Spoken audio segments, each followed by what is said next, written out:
Здравейте! Това е Подчасовника и както винаги ние ще ви срещнем с една изключително интересна личност. Коя е тя, ще научите след малко. Това, което искам сега да ви кажа е, че любовта може да бъде съхранена през целия живот, дори и след него. Тя се казва Стефани Тасева и може би вече се досещате, че тя е жената, която преди една седмица откри чешма в памет на своя съпруг. Здравей, Стефани! Здравейте! Изключително приятно ни е, че си тук при нас в студиото. Може ли да научим малко повече подробности? Как се случи това и как ти хрумна? Да, разбира се. Значи идеята за самата чешма се роди някъде около година преди самото й откриване. След като миналата година организирах 2 благотворителни събития, като едното беше авто и мотошествие, на следващия ден беше народни танци на тортата. След този проект, който създадох съвместно с фондация Емил Шарков, което много благодаря на Милена Шаркова за всичко, в подкрепа на деца, които са загубили родител по време на изпълнение на служебния си дълг. След тази инициатива някакси в мене продължаваше да се заражда някакво чувство на неудовлетвореност. Исках още и още по някакъв начин да окажа чест на моя съпруг, да покажа на обществото, че независимо колко много ни боли, трябва да правим добро. И нека сега да разкажем всъщност какво стана с Иван, твоя съпруг. Моя съпруг на 26 ноември беше на работа дневна смяна, при което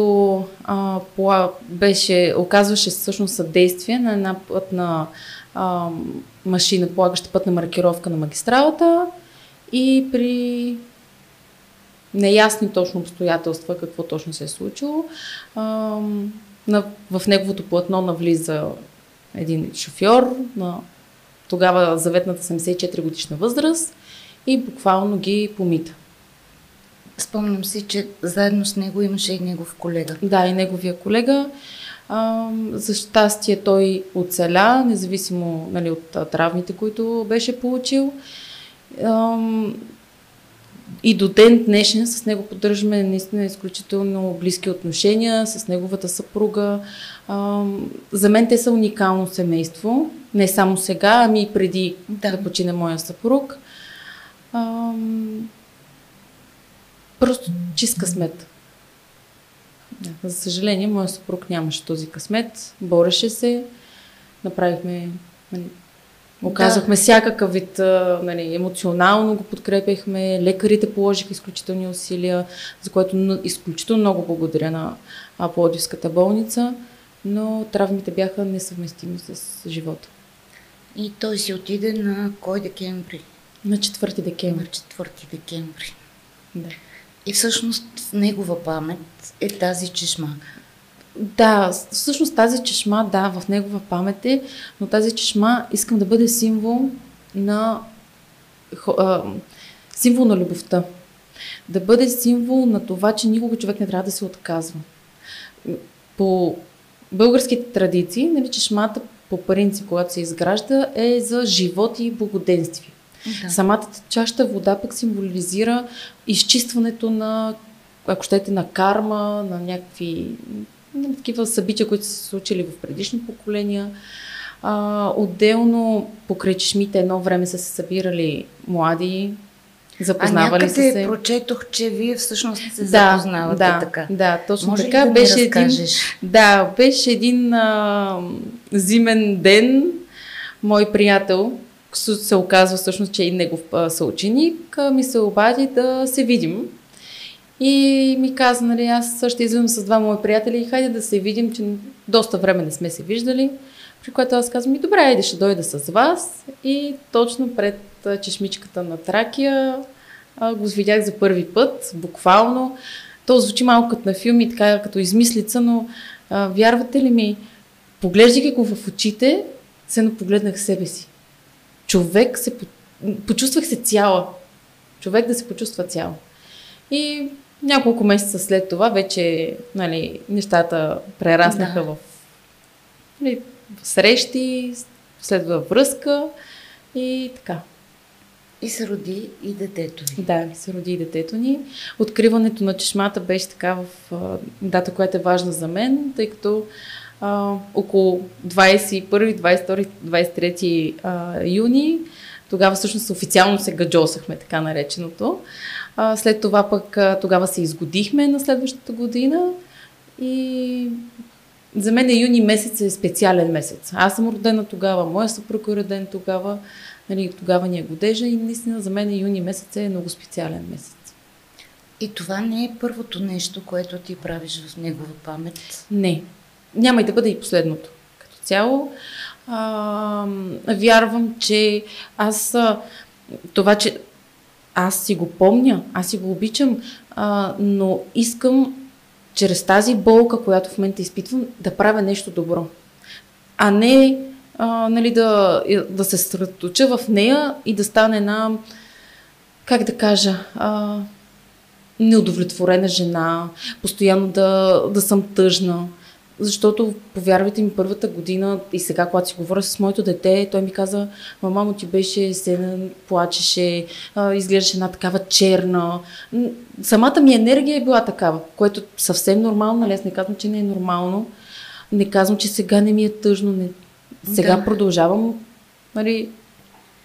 Защото ти си спомняш, имаш спомени, тези спомени ти носят колкото и радост, толкова и тъга. Защото ние имахме доста неосъществени мечти и цели, които си бяхме поставили като семейство. Най-малкото искахме второ дете, и то момиче, залагахме и така нататък. Нали, в един момент да изпратим сина ни да учи, да останем само двамата, да пътешестваме, нали, да си се грижим за къщата, за дворчето, да си имаме животни, примерно. Нали, такива елементарни неща на пръв поглед, но за мен е специални и емоционални. А какъв човек беше Иван? Уникален. Значи, както за приятелите си... Много го обичат, да. Значи, той беше много такъв спокоен, винаги беше усмихнат. Не обичаше конфликти, винаги гледаше да помогне. Аз точно за това казвам, че много исках да направя тази чешма, нали, не само заради символите на самата чешма като символи, а защото тя ще бъде от полза на гражданите. Реално аз си изградих на място, където няма чешма. Аз съм била майка с малко дете, на което като отидеш покрай полицията на площада, детето иска да си играе, иска да си измие ръцете или пък да пие вода и няма къде. Трябва да се върнем на градската градина или пък на съда. Така че за мен беше важно да може тази чешма да бъде от полза на гражданите, защото моят съпруг, неговата работа беше до магистрална полиция. Всеки си мисли, че те седат там с една камера, снимат, пишат глоби и така нататък. Напротив, това е само една малка част от неговата работа. Много пъти ми е разказвал как спира човек, фара му, примерно, не работи. Той преспокойно може да му пише един фиш за неработещ фар, но той отива и му казва, нали, не ви работи, бензиностанцията купете си, има. Добре, човека купува, обаче не знае как да си го смени. Моят съпруг му е помагал, за да си смени кружката. И това, нали, смисъл са много малки неща. Става ПТП, вие кой си мислите, че им помага там? И да излязат от колата или пък им казва първа помощ, докато дойде линейката. Той беше наистина добър човек. Не само за обществото, а и като съпруг, като баща, беше изключително грижовен. Още от първите месеци, както се казва, аз съм му имала доверие да го оставя, макар че детето, нали, си го кърмех, съм го оставала да си свърша нещо. Винаги е бил до мене. Почивали, винаги бяхме заедно. И за това много ми беше тежко и до сега все още ми е тежко.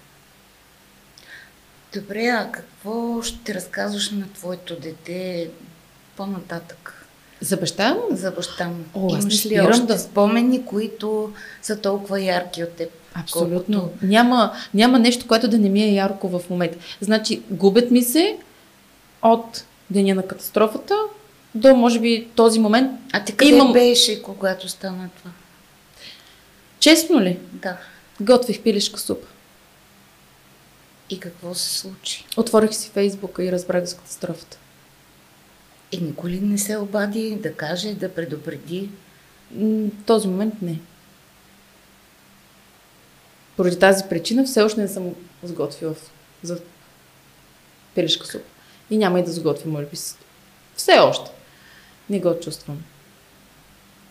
Това си беше поръчал сутринта, когато се прибера от работа да вечеряме и така. Така че да, така разбрах аз. През целия ден беше изключително спокойно, ние се чувахме. Сега, нали, младо семейство, Да. постоянно си пише, млади хора като цяло, чувахме се, постоянно поддържахме връзка, както аз дори когато съм била на работа, в момента в който Бога му пише как си, какво правиш, нали, и не го усещах като задушаване, защото нали, някои хора казват, това е задушаващо, не, напротив, аз се чувствах спокойна. Аз се чувствах цяло. Още повече с неговата работа, да. Да. И всъщност тогава, около 10 на минути преди да стане катастрофата, последно ми е писал. Да ме види как съм, какво правя. И така, да разбрах по този нелеп начин. И 9 дни, повярвайте ми, нямаше нещо, което да не сме направили. Ако щете манастири, църкви и какво ли още не. Много е тежко. Още повече и в самото начало на една връзка и на един брак. Но хубавото в случая е, че вие успявате, т.е. ти успяваш да го преодолееш и наистина правиш хубави неща в памет на Иван. Миналата година имаше автомотопоход. Да. Как го организирахте него? Ами тогава го организирах с цел, тъй като исках отново да почита по някакъв начин паметта на съпруга си.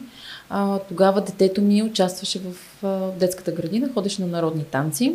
Оттам първоначално се зароди идеята да направим като един, то не е като надиграване, само че без да има класации, нали, първо, второ, трето място. Тъй като нали, детето ми първоначално играе, след това едно дете от фондация Емил Шарков, което вече дете е на 20 години. Тя откри нейна си школа, тъй като преди около вече 6 години тя губи баща си и всъщност народните танци е с нещо, с което тя се чувства удовлетворена. И исках да включа и нея, моето дете, нали, тук пазарджишките ансамбли. Оттам се зароди първоначално тази първа идея с народните танци. Само, че моя съпруг като цяло не е... Нали, много се гордеехме с детето ни, че играе народни танци, но той реално не играеше. И всъщност тогава в мен започна да се заражда идеята да направим едно авто и мотошествие, тъй като той беше и моторист и обичаше много да кара кола. Особено една специална марка. И тук искам да вметна, защото нали, всеки казва хората, които карат мотори, хората, които карат, нали, ще кажа марката, няма проблем, BMW, те са джигити, безотговорни, така нататък. Напротив, това, че караш мотор, това, че караш марка BMW, не означава, че ти си джигит, че не спазваш правилата и така нататък. Моя съпруг никой не си е позволявал да кара, нали, в мотора с 200 и така нататък. Винаги е пазил както себе си на първо място, така и околните. Все пак на това трябваше да учим и детето ни и продължавам да го уча. Нали, да си спазваме правилата, той да си е в детско столче, какви са, нали, забранените неща в колата, какви са позволените неща в колата. Това са неща, които се зараждат още, както се казва, в първите месеци. А какво се случи с човека, който го блъсна? Ами, нищо, получи условна присъда.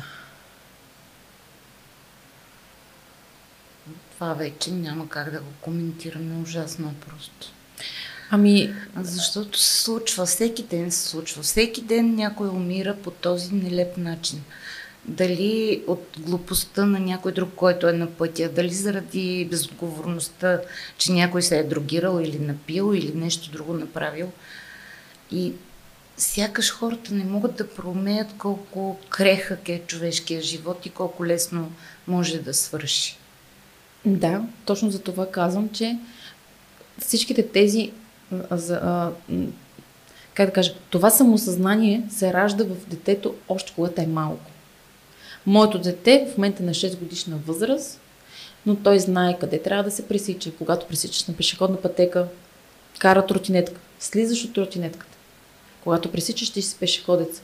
Ако си на тротинетката, значи си участник в движението. Същото е с колелото.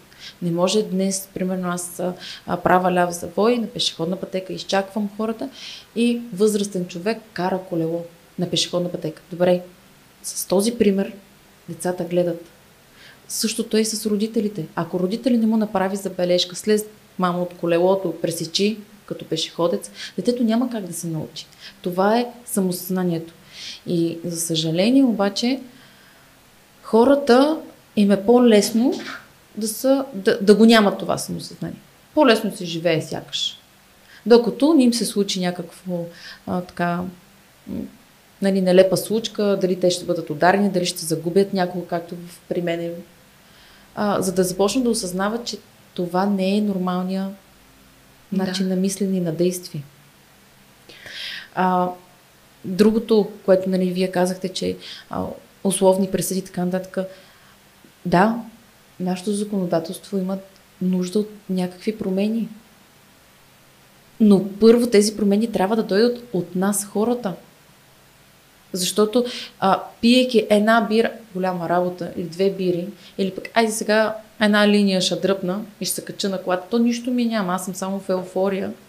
Докато това нещо не се промени в нас самите, няма как да се случи.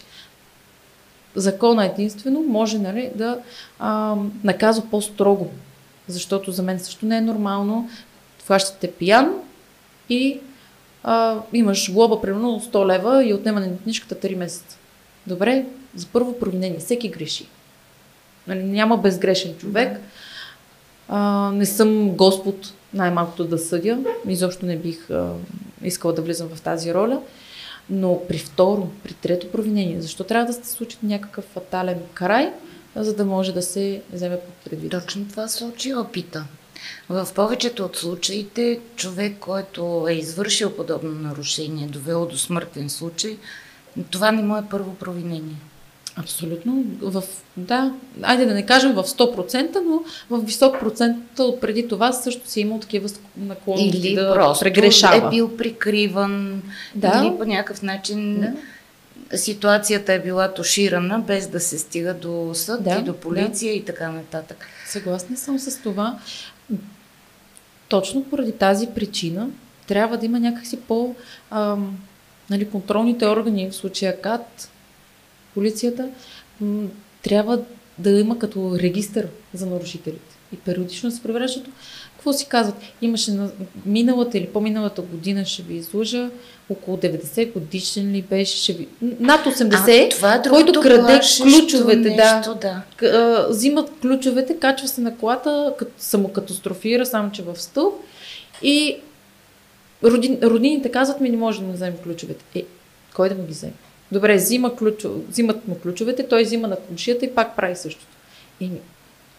Да, не е убил никой. Зачестяват случаите на ПТП-та, предизвикани от възрастта на водачите. Да. Както има младите. Както и на младите, така и на възрастните. Ние не ги изключваме тях, защото те с другото мислене. Ние можем, ние сме млади, имаме бързи реакции, само че нямат опита на каране. Аз мога да кажа, че примерно допреди 2 години и половина аз не обичах да шофирам. Шофирам и предишната ми работа беше свързана с каране, но не съм го правила с удоволствие. Това искам да кажа. Примерно моя съпруг много обичаше да кара. Аз изобщо не обичах да кара. Да карам, някакси изпитвам страх, защото знам какво е навън, когато излезеш. Както той ми е казал, има една приказка: качиш ли се в колата си, един крак в гроба, един крак в затвора. За съжаление, 18 годишните не ги мислят по този начин. Но това по някакъв начин идва от семейството. И това е другия ми въпрос. Семейството в каква степен може да предопредели развитието на такива качества от детето? Айде да не кажа 100%. Семейството казва, а те ходят на училище. Там в училището ще ги научат, те ще им кажат. Да, тъй като аз съм учителка и то на гимназисти от 8 до 12 клас, да, в училище ги учим на много важни неща. Аз съдя по моето дете. Моето дете е в детска градина, както казах, значи те ги учиха на правилата за движение. Като ги водеха и навън, показваха им на какъв светофар трябва да пресичат. Така. След това идваха полицаи да им разкажат, пожарникари, медицински лица. За мене възпитанието се заражда от най-рана детска възраст. Примерно на 3 годинки той нищо не разбира. Напротив, много добре разбира. Както казах, с случая с тротинетка или с колело, тръгваш да пресичаш. Не, мамо, няма да пресечеш с тротинетката. Слез, ти си пешеходец. Значи на 3 годишно дете, да, няма да разбере първи, втори, третия, петия, мога да го кажеш 20 пъти, детето вече ще се научи. Моето дете спира се пред пешеходната пътека и ме изчаква. Нали, дочукам на дърво и надявам се така да си бъде. Никога не е пресякало без мене.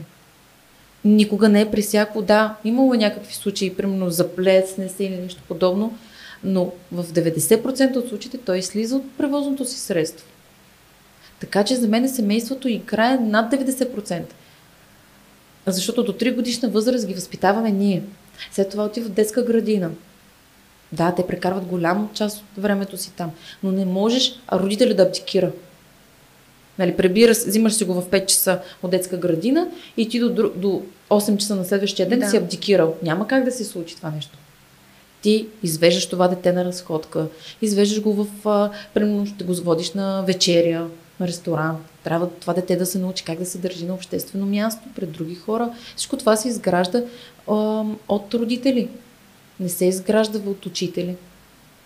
Нали, ние може да помогнем чисто емоционално, ако едно дете, детска градина, не. От 1 до 7 клас, нали, да, учителя има голям авторитет. Не съм учителка от 1 до 7 клас, нали, не мога да кажа на 100%. Това са мои такива виждания и разбирания. Но от 8 до 12 клас ние трябва да бъдем и наполовина психолози с тях. Защото голяма част от тях родителите не ги разбират. А защо не ги разбирате? Това е другото нещо. Как може дете, което цял живот ти е в ръцете, да не можеш да разбереш какво му се случва, защото отключват хормоните. Тогава се отключват хормоните. Тогава стават тинейджери. Хваща ги пубертета. Пубертета променя изключително много. Нали, поведенията, усещанията. Да. И тогава родителите трябва да бъдат плътно до децата си, да ги подкрепят. Значи, когато ти забраняваш на едно дете на 100%, това дете в един момент ще изпуши. Аз гледам да възпитавам детето ми да бъде много самостоятелно. Примерно, поставям така, днес какво ще се вечеря? Пилешка супа, пица, сандвич. Днеска ми казва, искам пица. Добре, няма проблем. Ма то трябва да яде супа. Чакайте сега. Днеска не е проблем да яде пица. Утре ще яде супа. Примерно. Или пък той е бил на градина. Градината е ял супа. Защо трябва да го насилваме вечерта да яде супа? Децата трябва да ги оставаме някакси да се почувстват големи. И ако ти потискаш детето си, в тинейджърството той вече не знае точно как да си овладява емоциите. Не може да взима решения. Нещата са много навързани като цяло. Аз съм благодарна. Това го превръща и лош възрастен, може би. Защото тези наслагвания, те нямат как да ги преодолеят по-късно. В принцип има как. Винаги има как да се преодолее. Винаги има как. Аз благодарна съм, че до себе си имам така професионална помощ. Работя с една психоложка, вече повече от 2 години и половина. Смело мога да твърдя, че психолозите са нужни. И са нужни както на родителите, така и на децата. Моето дете също посещава. И това не ни прави, защото като кажат някой психолог, ама ти си луд. Не, напротив, ти не си луд. Ти си изказваш емоциите. Значи това е човека, на който ти можеш да кажеш наистина какво чувстваш. Защото моите родители са живи. Благодаря им за цялата подкрепа, защото те са ден едно до мене и преди това и сега. Но може да кажеш на родител, на мен не ми се живее. Нали, това не можеш да го кажеш. А повярвайте ми, доста дълго време го чувствах. И тук идва ролята на психолога, на добрия психолог. Да може да те изкара от това състояние, да те изчака. На учениците им трябва такава помощ. Да могат те да си изразяват и наистина какво чувстват, а не да си събират тези емоции в себе си и в следващия момент на по-късен етап те да ескалират и да не могат да ги овладеят. Моето дете в началото, когато загуби баща си, имаше така, не често, но имаше няколко пъти, така проявяваше като агресия, смисъл, не може да си овладява емоциите. Да, има няколко етапа, през които се преминава, нали, траур, отричане и така нататък. Но работата с психолога за мен е изключително важна. Както и аз в момента сега да говоря така спокойно за всичките тези преживявания отново. А какво провокира най-често детската агресия по ваше наблюдение в училище? Честно казано, няма точна рецепта какво точно провокира. При някои е, че искат да изпъкнат, пък няма с какво друго. На други от родителите идват, а сега ти няма да те мачкат. И в един момент да бъдеш мачкан, ти ставаш агресор, примерно. Не съм психолог като цяло, чак толкова, нали, това, че посещавам и нали, коментираме такива теми, не ме прави психолог. Много ми е интересна като материя. Едно време, си спомням, исках да уча психология, но няма всяко дете е индивидуално. Всеки случай е индивидуален. Не може да се каже, това е причината за всички еднакво. Може да е нещо в семейството, може да е примерно от брат и сестра, някакъв тормоз, проблем. Може да бъде дори от учител. Защо да не е и от учител? Примерно някой учител се е отнесъл, как да кажа, несправедливо в очите на ученика. По този начин той отключва агресия. А какво най-често кара децата да бъдат щастливи? Според вас? Да ги похвалиш. Да ги похвалиш, това е най-добрата рецепта. Значи аз имах един ученик тази година, който се яви на конкурс за есе. Когато подадохме документите с него и 2-3 седмици след това нямахме отговор. И виждаш как той такъв се променя, смисъл. Госпожо, никой не ни отговаря. Аз казвам, да, и аз, нали, защо не ни отговарят? И мен така ме е яд. И той така леко посърнал. Обаче след това стабилизира се и вика, няма нищо. Мина се, може би 3 или 4 месеца чакахме да получим отговор. Момчето се класира на второ място в цялата област. И аз го изненадах. Отивам при него, казвам, бързо с мене в един кабинет. Такава, нали, намусена. Следно ще му се карам. При което отивам, вадя турбичката с подаръка и грамотата и ми казвам, на второ място си спечелил. Ма погледа му, усмивката, очите му заиграха и просто да го похвалиш. Всяко дете има нужда да бъде похвалено, че се справя добре, че е обичано. Това, което и моята психоложка ме учи, добрият човек, в смисъл, за да бъдеш, нали, добър, не е само да си добър. Ти трябва да си добър, ти трябва да спазваш някакви правила, някакви норми. Едва ли ако излезеш от тези норми, ти вече си лош. Не, няма. Децата, нито едно дете няма лошо. Децата стават лоши, когато не са щастливи, когато не усещат любов. И пак факторите кои са? Родителите. Когато в семейството има някакви караници между мама и тате. Да. Или пък с роднини. Детето по някакъв начин вижда, че не се... Нали, едно дете, ако види скандал между родителите си, това сме си го обсъждали с други приятелки, не е проблем, че вижда, че мама и тати се карат. Важно е да види, че мама и тати след това се сдобряват и че проявяват любов един към друг.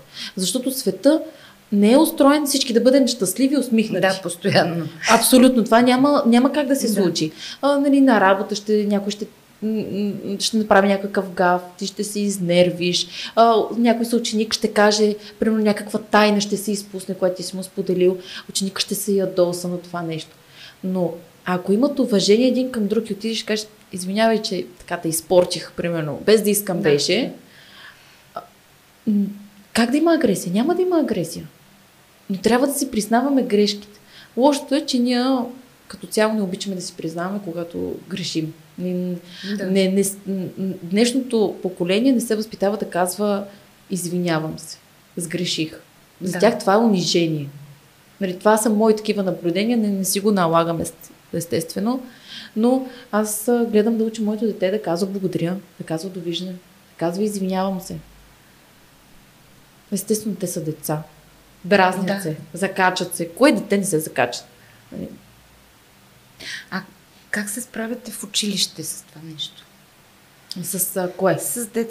С ученическата агресия. При вас те вече не са деца, по-големи са. Абсолютно. Те вече навлизат на тинейджърство, съответно в мъже и жени стават. Как да ви кажа, ние правим много инициативи за учениците. Примерно аз, тъй като съм класен ръководител на 10-ти клас, тази година му организирах посещение в кризисния център, тук в Пазарджик. При Лидъл се намира сградата. Разговаряха с психолози на тема агресия, превенция. Показаха им синята стая, така наречената синя стая. Поставиха моите ученици в двете роли. Едните бяха жертва, другите бяха разследващи полицаи, примерно. Съответно, след това смениха ролите. Отделно канила съм Мирослав Стоянов, колеги от полицията, на такива лекции за киберсигурност, тъй като в момента, за съжаление, не само физическата агресия е на водещо ниво, ами киберпрестъпленията и кибертурмоза. Тъй като в момента, както знаете, тинейджерите са основно телефона, TikTok, Instagram, Facebook вече не е за тях. Започва да се качват такива клипчета, кои са истински, кои не, вече не може да се каже, тъй като покрай изкуствения интелект доста неща вече изглеждат истински, а те не са.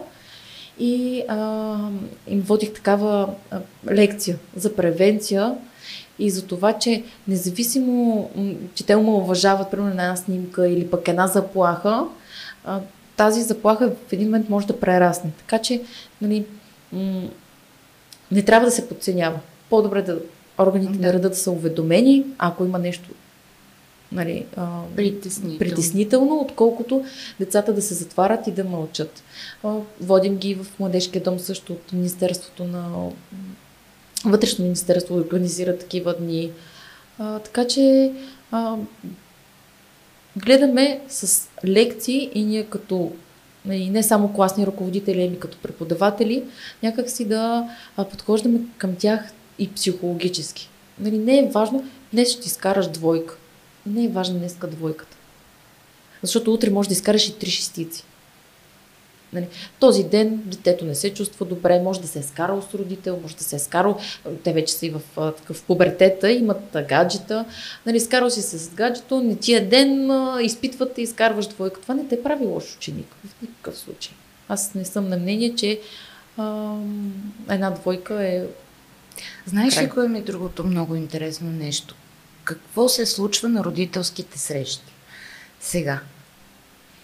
На родителските при срещи. При толкова големи деца идват ли родителите на родителска среща? Да.